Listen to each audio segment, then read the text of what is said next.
जो भी इसको करेगा उसकी मनोकामनाएं पूर्ण हो जाती है।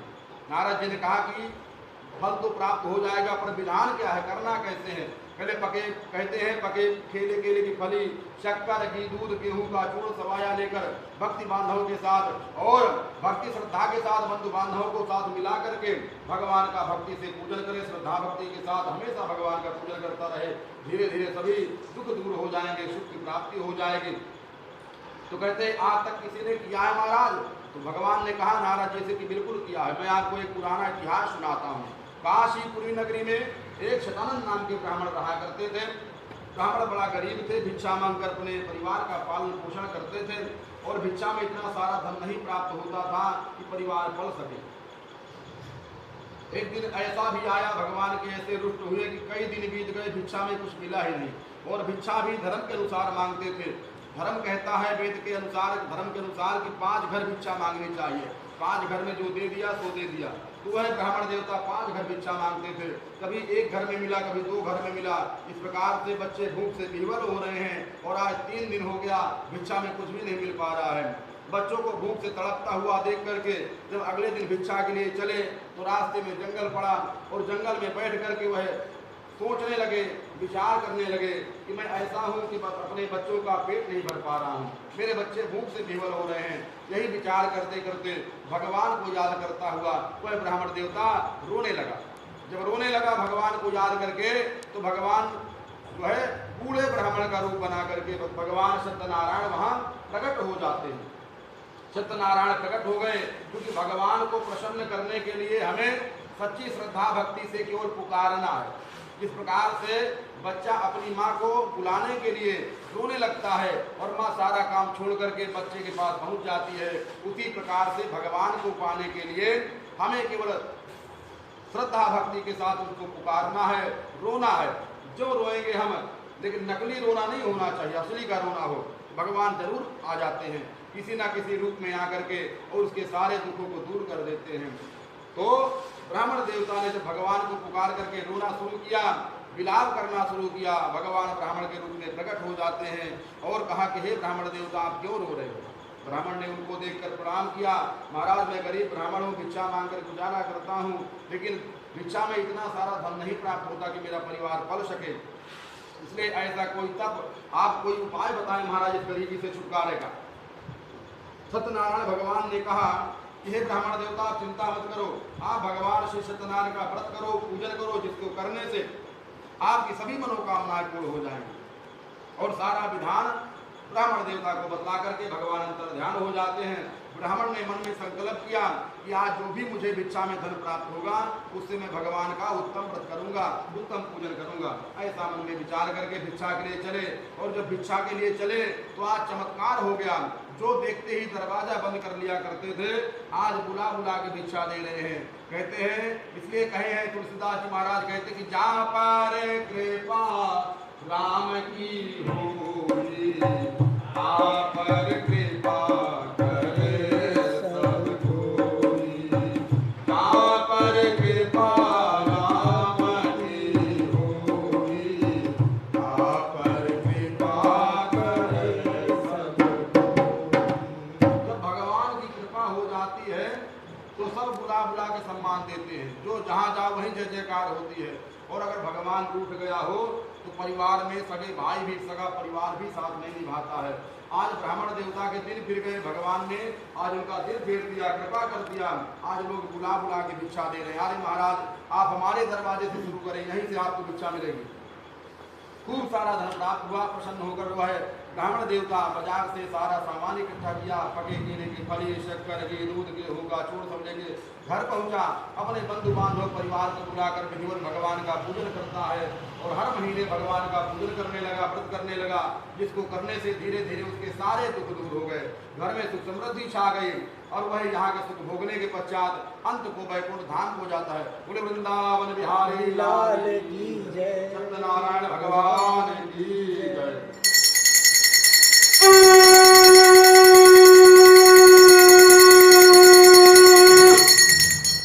श्रीमन्नारायण नारायण नारायण, श्रीमन्नारायण नारायण नारायण,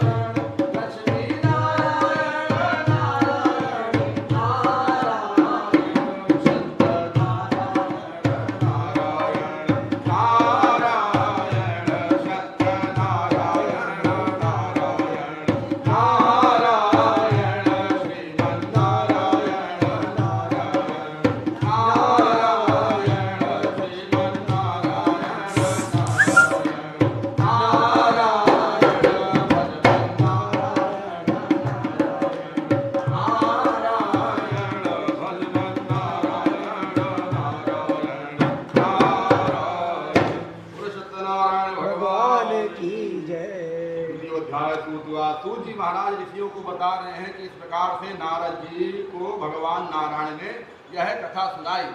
तो महाराज आगे फिर इस कथा का विस्तार कैसे हुआ, तो सूत जी महाराज ने ऋषियों से कहा कि मैं आपको आगे सुनाता हूँ कि एक बार एक लकड़हारा जंगल से लकड़ी काटकर शहर में बेचता था। यही उसकी दिनचर्या थी, इसी से अपने परिवार का पालन पोषण किया करता था। और एक बार जंगल से लकड़ी काटकर सिर पर बोझा लिए हुए चला जा रहा था और अचानक उसको बड़ी जोर से प्यास लगी। थका हारा वह पानी कहीं मिला नहीं, नदी तालाब कुआं बावली कोई दिखा नहीं। जंगल के रास्ता सुनसान, प्यास के मारे विकल हो रहा है। तभी उसे एक सुंदर भवन दिखाई देता है और भवन में जाकर के वह लकड़ी का बोझा बाहर रख करके पानी की याचना करता है, लेकिन आवाज लगाने के बाद भी किसी ने उसकी आवाज को नहीं सुना। जब नहीं सुना तो दरवाजा खुला हुआ था। वह लकड़हारा प्यास के मारे विकल होता हुआ अंदर प्रवेश कर जाता है और अंदर जाकर क्या देखता है कि भगवान श्री सत्यनारायण की वहाँ कथा हो रही है। जब कथा में प्रवेश कर गया तो भगवान का कथा भंग न हो जाए इस डर से वह चुपचाप वहीं पर बैठ जाता है, क्योंकि जहाँ कथा हो आरती हो वहाँ जाकर हमें बोलना नहीं चाहिए और अगर पहुँच गए हैं तो तुरंत वापस नहीं आना चाहिए, क्योंकि कथा में अगर बात करते हैं, कथा में बोलते हैं तो कथा भंग होने का अपराध लगता है। और कथा में अगर हम वापस जाते हैं बिना बैठे तो कथा भगवान का अपमान हो जाता है, कथा का अपमान हो जाता है। इसलिए कहीं आरती में या कथा में जाएं तो 2 मिनट जरूर बैठ करके फिर उसके बाद जाएं। लकड़हारा वहीं पर बैठ गया, कथा संपन्न हुई, पूजन संपन्न हुआ, प्रसाद वितरण हुआ, पंचामृत मिला, प्रसाद ग्रहण किया और जलपान किया मान करके।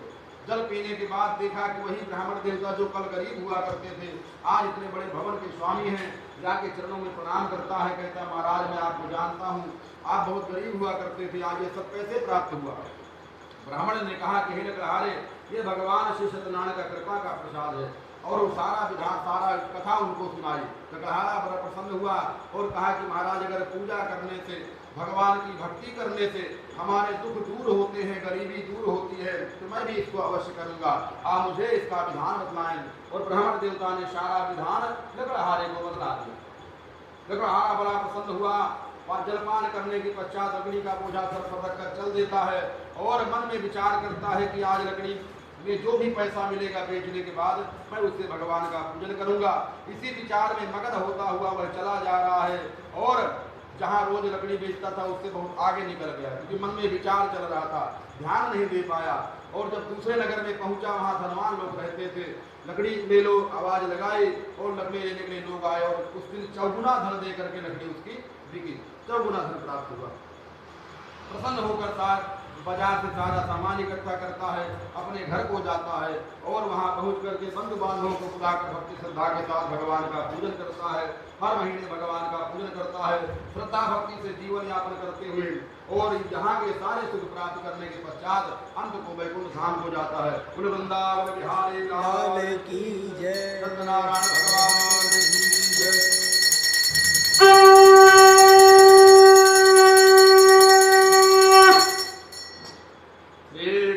गोविंद हरे मुरारी, हे नाथ नारायण वासुदेवा, श्री कृष्ण गोविंद हरे मुरारी, हे नाथ नारायण वासुदेवा, हे नाथ नारायण वासुदेवा, हे नाथ नारायण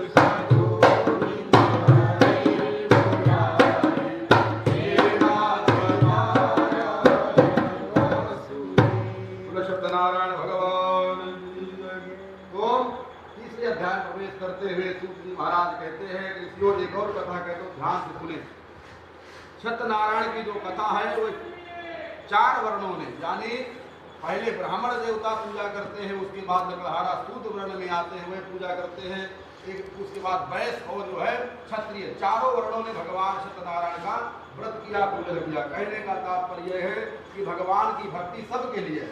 ये नहीं कि हम ये इस जाति के हैं, उस जाति के हैं, ऐसा इसमें बिल्कुल नहीं है। जो भी है भगवान सबके लिए है और सब भगवान के, सब मम प्रिय मम उपजाए। भगवान कहते सब मेरे हैं और सबको मैंने पैदा किया है, इसलिए सब मुझे प्यारे हैं, सब भगवान की भक्ति कर सकते हैं। सूत जी महाराज बताते हैं कि ऋषियों, एक कुल का उपनाम का राजा था, बड़ा सत्यवक्ता जितेंद्रिय था, धर्मात्मा था। उसकी कमल के समान मुख वाली सती साध्वी पत्नी थी, लेकिन उनके कोई संतान नहीं थी। तो भद्रशिला नाम की नदी के तट पर संतान प्राप्ति के लिए भगवान श्री सत्यनारायण का भव्य जो है समारोह इत्यादि किया जा रहा था। भगवान के पूजन का तैयारी हो रही थी। उसी समय साधु नाम का वैश्य एक व्यापारी नाव में बहुत सारा व्यापार का सामान भरे हुए वहां से गुजर रहा था नदी के रास्ते से। और जब देखा बड़ा भीड़ भाड़े, चलकर देखो क्या हुआ। नाव किनारे बांध करके वहां जाता है पंडाल में, और जाकर पंडाल में पूजा में सम्मिलित होता है। प्रसाद ग्रहण करने के पश्चात राजा से प्रश्न करता है कि हे राजन, आप एक राजा हैं, आपके यहाँ धन संपत्ति सब भरी पड़ी है, फिर आपकी ऐसी कौन सी मनोकामना है जिसके लिए आप ये भगवान का यज्ञ पूजन कर रहे हैं, और इस यज्ञ का, इस पूजन का क्या नाम है। राजा ने कहा कि मैं एक राजा हूँ, सब कुछ मेरे है, लेकिन मेरे कोई संतान नहीं है, और बिना संतान के राजपाट आगे मेरा कौन संभालेगा। इसलिए संतान की प्राप्ति के लिए महान शक्तिमान भगवान श्री सत्यनारायण का व्रतवा पूजन किया जा रहा है, और जिसको करने से मुझे विश्वास है मुझे संतान की प्राप्ति हो जाएगी। साधु बनिया बड़ा प्रसन्न हुआ, राजन ऐसी बात है तो मेरी भी कोई संतान नहीं है, और संतान प्राप्ति के लिए अगर यह व्रत उत्तम है तो आप मुझे इसका विधान बतलाएं, मैं भी इसको अवश्य करूँगा। राजा ने सारे विधान साधु बनिया को बतलाया। साधु बनिया प्रसन्न होकर के अपनी नाव को लेकर यात्रा के लिए चल देता है, और कुछ दिनों की यात्रा के पश्चात अपने घर जाता है। घर में उसकी पत्नी का नाम था लीलावती, बड़ी सती साध्वी थी। कहा, देवी मैं ऐसा व्रत ऐसा पूजन सुन के आया हूँ जिसको करने से हमें संतान की प्राप्ति हो जाएगी। लीलावती ने कहा कि हे स्वामी, हम कल ही इस पूजा को संपन्न करते हैं। और जब साधु बनिया ने सुना तो कहा, देवी बात तो ठीक कहती हो, लेकिन अगर हमने कल भगवान का पूजन किया और भगवान ने हमारी मनोकामना नहीं पूरी करे तो हमारा सारा धन बेकार चला जाएगा। इसलिए हम भगवान से मन्नत मांगते हैं, मनौती मांगते हैं, और जब हमारे संतान हो जाएगी तब हम भगवान का पूजन कर देंगे। लीलावती ने कहा, जैसे इच्छा आपके स्वामी। और समय बीतने लगा, भगवान ने उसकी मनोकामना पूरी करने करे। संसार के धर्म के अनुसार पत्नी गर्भवती होती है। 10वें महीना में सुंदर कन्या का जन्म होता है, और कन्या बड़ी सुंदर शुक्ल पक्ष के चंद्रमा के समान बढ़ती थी, और कन्या का नाम कलावती रखा। धूमधाम से नामकरण संस्कार किया, क्योंकि भगवान से हम झूठ बोल सकते हैं, भगवान तो हमें छोड़ देंगे, लेकिन संसार वाले नहीं छोड़ते हैं।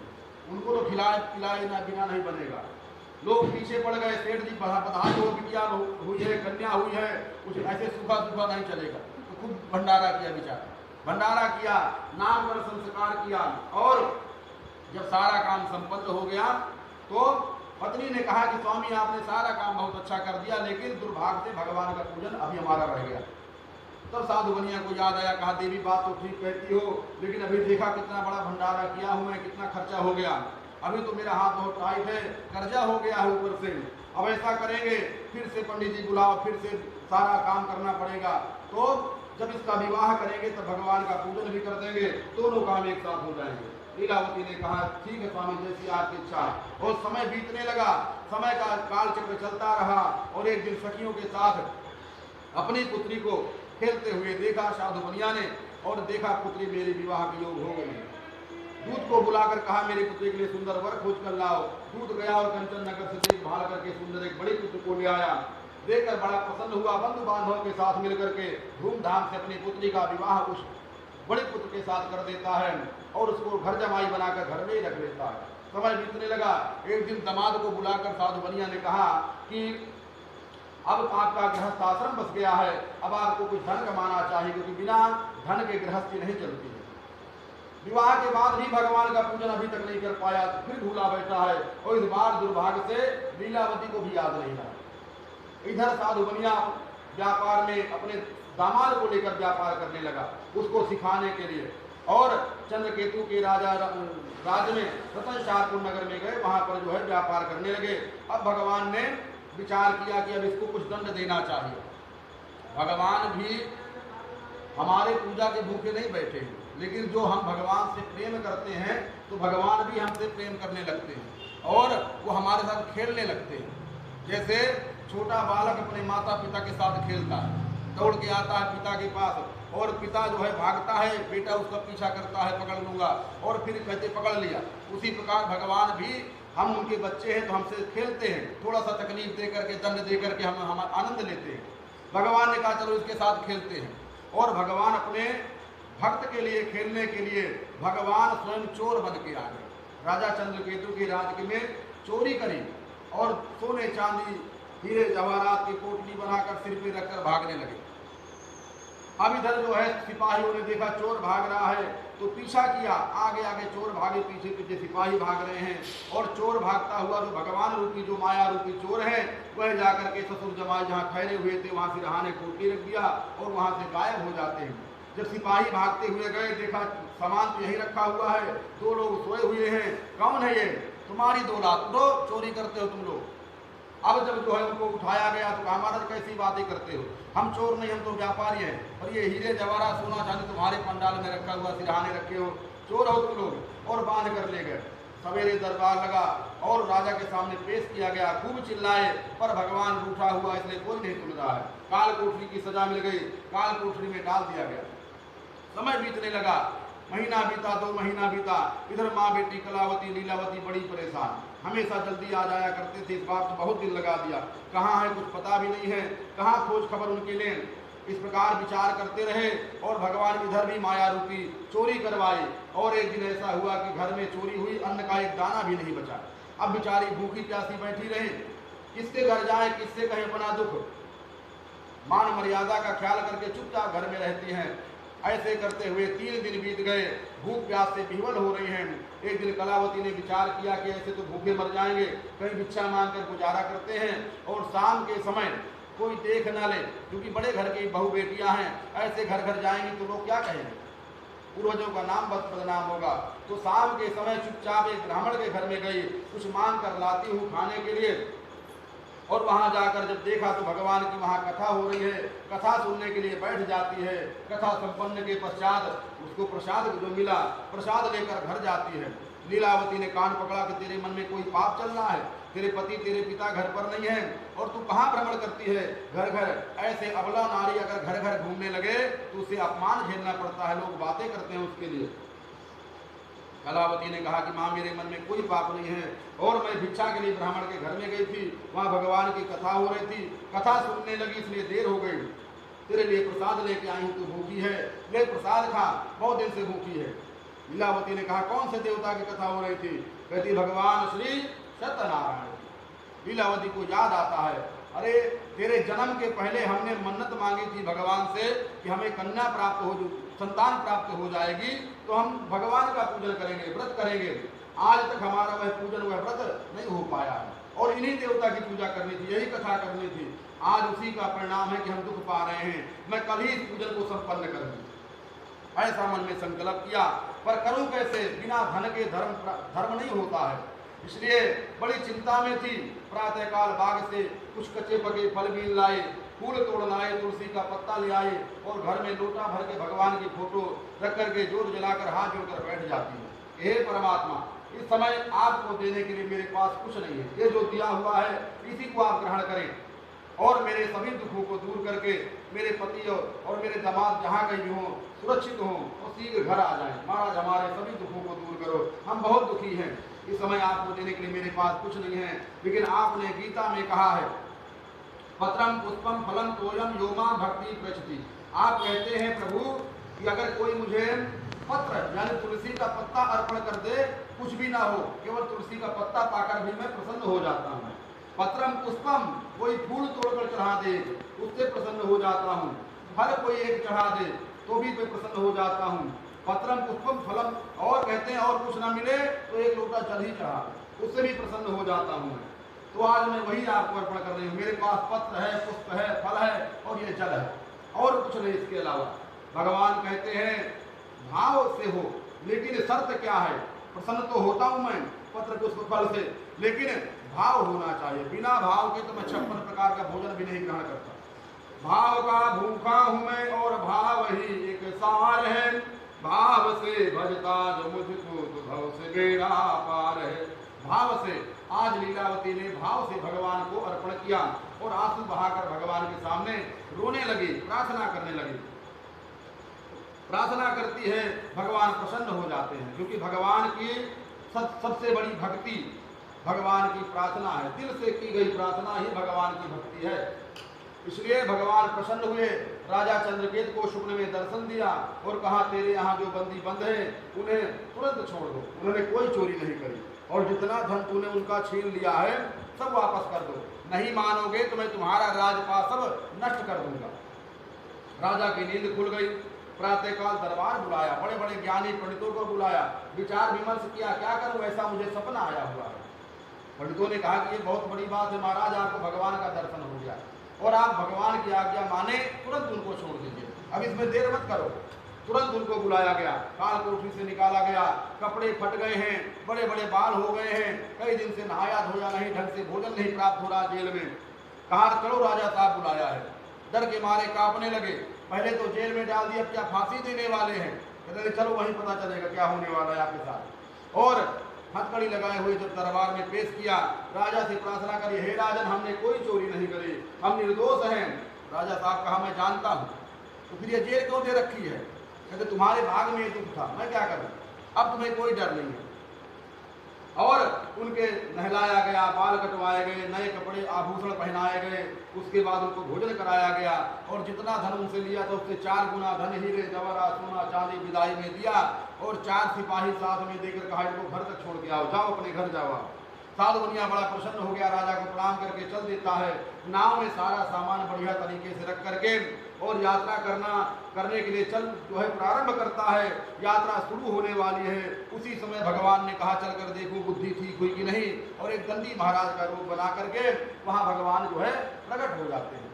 और जाकर नाव में आवाज लगाई, साधु मुनिया ने झाँक कर देखा कौन है, देखा एक दंडी महाराज साधु महाराज खड़े हैं। महाराज कुछ भिक्षा चाहिए तो ले लो। कहते भिक्षा तो ले लूंगा बच्चा, पर ये बताओ इस नाव में क्या भर रखा है। अब बड़ा असमंजस में पड़ जाता है साधु मुनिया, क्या बताए। सच बताता है तो कोई चोर सुन लेगा तो लूट लेगा, रास्ते में हीरे जवाहरात सोना चांदी भरा है। और झूठ बोलता है तो साधु महाराज तो झूठ कैसे बोले। बड़ा विचार किया, टाल मटोल किया, अरे महाराज क्या करना है आपको, आप तो दक्षिणा लो, आप तो दान लो, भिक्षा लो और आगे जाओ, हम इसमें क्या भरा क्या नहीं भरा आपको क्या पड़ी है। पर साधु महाराज भी अड़ गए, नहीं बताना पड़ेगा, बिना बताए आगे जा नहीं सकते हो, क्या भरा है। तब साधु मुनिया अंत में झूठ बोलता है कि महाराज मेरी नाव में साग सब्जी गरम मसाला इत्यादि भरा है, मैं व्यापारी हूँ, साग सब्जी गरम मसाला इत्यादि का व्यापार करता हूँ, वही भरा हुआ है। महाराज ने कहा सत्य कहते हो, बिल्कुल सत्य है, तो आपने जो सत्य कहा है तो सत्य हो जाए, जो आपने कहा वही हो जाए। और भगवान जो है कुछ दूर जाकर विश्राम करने लगे। इधर नाव में जो हीरे जवाहरात सोना चांदी भरा हुआ था वह सब साग सब्जी गरम मसाला बन गया। साधु मुनिया ने जब मन में शंका आई और देखा तो बेहोश हो गया। दामाद ने लेकर पानी का छींटा लगाया और कहा कि पिताजी क्या हुआ। कहा बेटा मैं लुट गया, बर्बाद हो गया, इतने जो सब धन प्राप्त हुआ था राजा के यहाँ से सब जो है साग सब्जी गरम मसाला बन गया, ये तो चमत्कार हो गया। कहते ये जरूर उस दंडी महाराज का श्राप है, चलकर उनके पास चले तभी हमारी मनोकामना पूर्ण होगी। और दोनों उनको ढूंढते हुए जाते हैं, देखा तो वृक्ष के नीचे विश्राम कर रहे हैं, जाकर चरणों में गिर पड़ते हैं, प्रणाम करते हैं, महाराज हमें क्षमा कर दीजिए, हमने आपसे झूठ वचन कहे, आप हमारा धन वापस कर दीजिए। दंडी महाराज ने कहा कि हे साधु मुनिया तू बार बार भगवान के पूजन का संकल्प करता है, बार बार भूल जाता है। तो साधु मुनिया कहता महाराज ये भगवान की जो माया बड़ी बलवान है, बड़े बड़े ज्ञानियों को मोहित कर देती है, हम भी अज्ञानी मनुष्य हम भी मोहित हो गए हैं, आप हमारी मनोकामना पूर्ण कर दीजिए, हम अवश्य ही भगवान का पूजन करेंगे।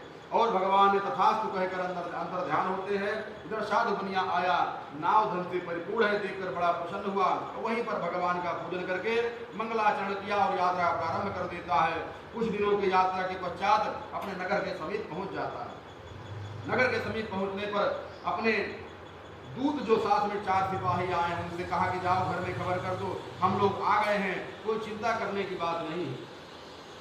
दूत गया, उस समय माँ बेटी कलावती और लीलावती भगवान का पूजन कर रही हैं। उनको कहा देवी आपके पति और दामाद बहुत सारा धन कमा के नगर के समीप पहुंच चुके हैं, लीलावती बड़ी प्रसन्न हो गई। भगवान आपने मेरी प्रार्थना सुन लिया, हमारी पूजा सफल कर दिया।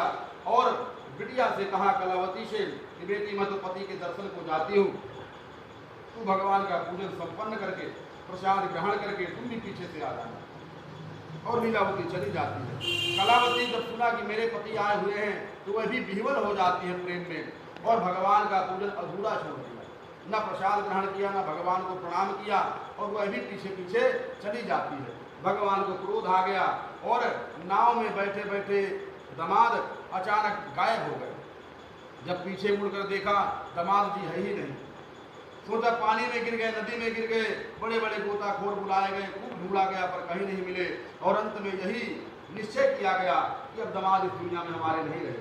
जब कलावती को पता चला तो विकल होकर रोने लगे। बिना पति के मैं उनके बिना जीकर क्या करूंगी, बिना पति के है जीवन निरर्थक है, व्यर्थ है। जिस प्रकार जल के बिना मछली का जीना नहीं जी सकती, बिना बरसात के कोई फसल नहीं हो सकती है, उसी प्रकार से बिना पति के जीवन नरक के समान है। इसलिए मैं अब उनके बिना नहीं रहूंगी, उनकी खड़ाहूं लेकर मैं सती हो जाऊंगी। साधु बनिया बड़ा दुखी हुआ, परेशान है।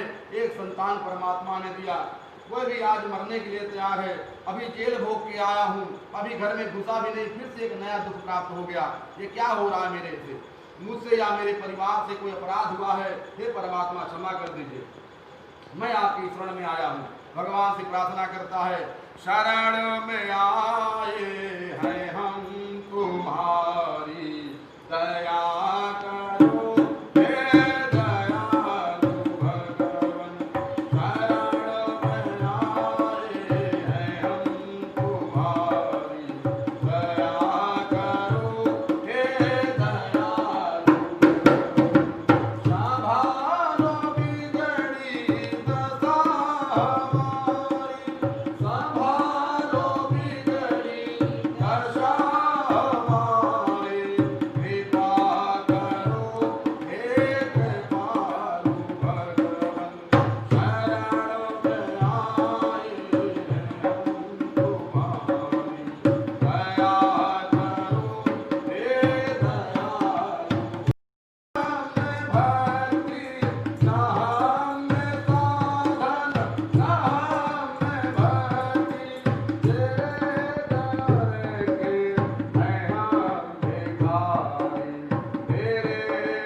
साधु बनिया भगवान की शरणागत होता है, प्रार्थना करता है, भगवान प्रसन्न हुए। आकाशवाणी हुई कि हे साधु, तेरी पुत्री ने मेरे प्रसाद को त्याग कर मेरा अपमान किया है। अगर घर जाएगी, प्रसाद ग्रहण करेगी तो सब पहले जैसा हो जाएगा, सब ठीक हो जाएगा। कलावती भागती हुई घर जाती है, भगवान से बार बार प्रार्थना करती है, क्षमा याचना करती है, प्रसाद ग्रहण करती है।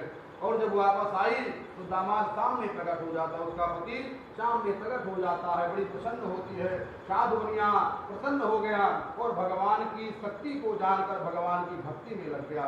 दामाद को सारा व्यापार सौंप दिया और भगवान का परम भक्त बन गया।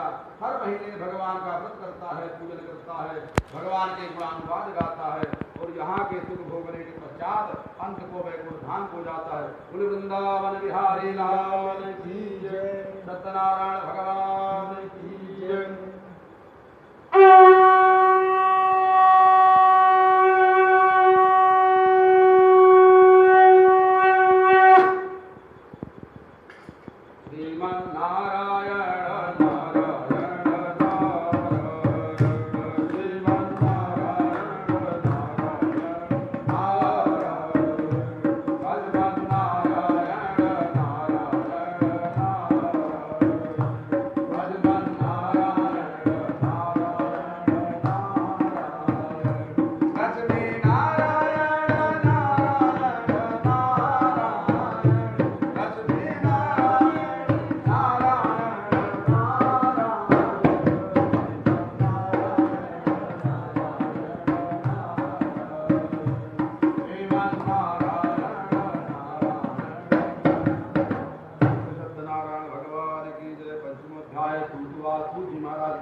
एक और कथा कहते हैं, एक तुंगध्वज नाम का राजा था, बड़ा सतवक्ता जितेंद्र धर्मात्मा था। एक बार शिकार सम्मिलित हो जाऊं, लेकिन मन में अहंकार हावी होता, मैं एक राजा, ये छोटी जात के ग्वाले, मेरे लिए वहां बैठने का उचित व्यवस्था नहीं है, मैं वहां जाऊंगा तो मेरा अपमान होगा, कौन लोग क्या सोचेंगे मेरे बारे में।